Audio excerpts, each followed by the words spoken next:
Bueno, si el paciente cumple los requisitos que recién mencionaba, se puede comenzar con la aplicación del método del conteo, ¿no? Entonces, para eso, bueno, obviamente primero hay que explicarle al paciente en qué consiste el método, cuáles son los objetivos, qué vamos a esperar de él, cuál va a ser su papel en este tratamiento, en este rol protagónico en su tratamiento. Le vamos a dar una planilla con el contenido de hidratos de carbono de los alimentos, que no necesariamente tiene que ser muy compleja. Por ahí se puede armar a mano en el momento de la consulta con los 10, 20 alimentos con hidratos de carbono más comunes que suele consumir ese paciente, como para no complejizar tanto los datos.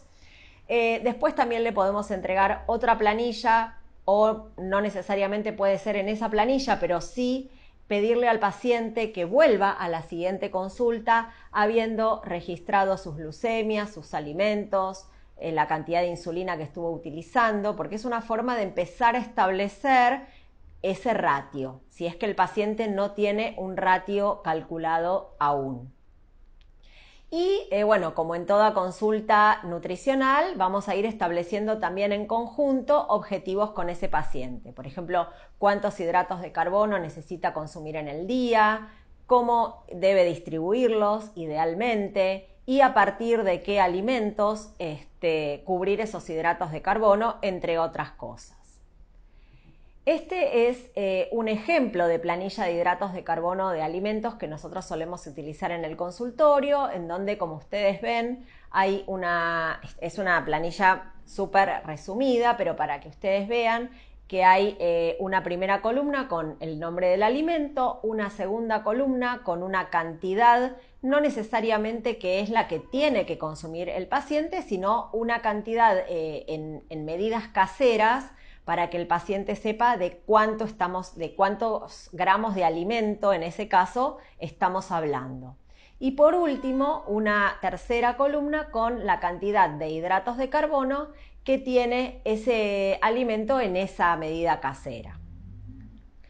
Y esta que ven acá es un ejemplo de planilla de registro que, como yo les decía, le podemos dar esto al paciente o le podemos pedir que lo anote en un cuaderno, en su celular, donde al paciente le resulte cómodo. Pero sí o sí es importante que registre, bueno, qué alimentos fue consumiendo a lo largo del día, cuántos hidratos de carbono les asignó a cada uno de esos alimentos en función de la porción consumida y en función de la planillita de hidratos de carbono que nosotros le dimos, cuáles fueron los valores de glucemia que fue midiendo a lo largo del día,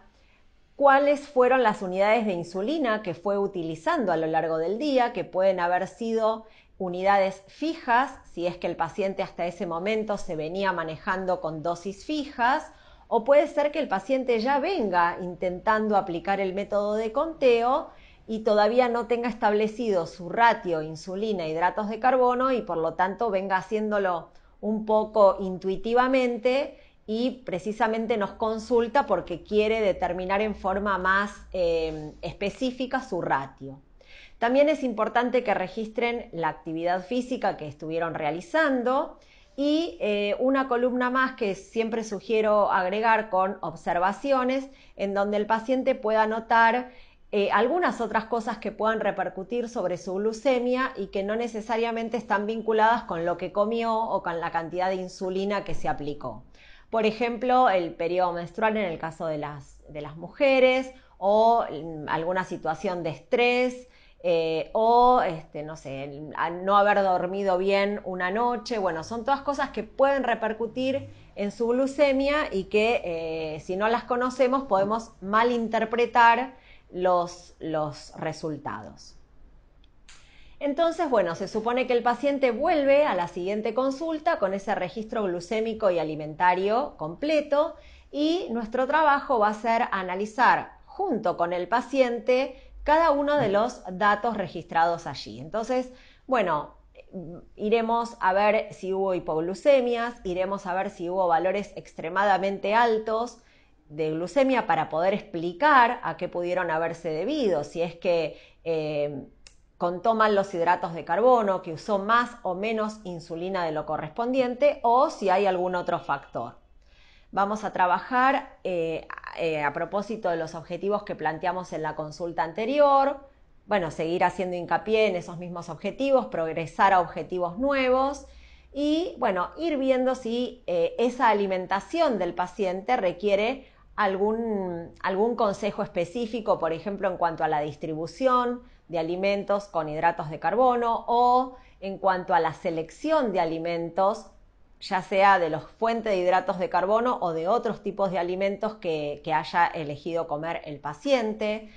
Vemos si la cantidad de hidratos de carbono que le asignó a esos alimentos y a la porción consumida es correcta o si hay que hacer alguna aclaración al respecto. Bueno, y obviamente ver si el paciente tiene alguna duda en la aplicación del método y empezar a explicar, bueno, cómo podemos hacer para saber cuál es el ratio adecuado para ese paciente.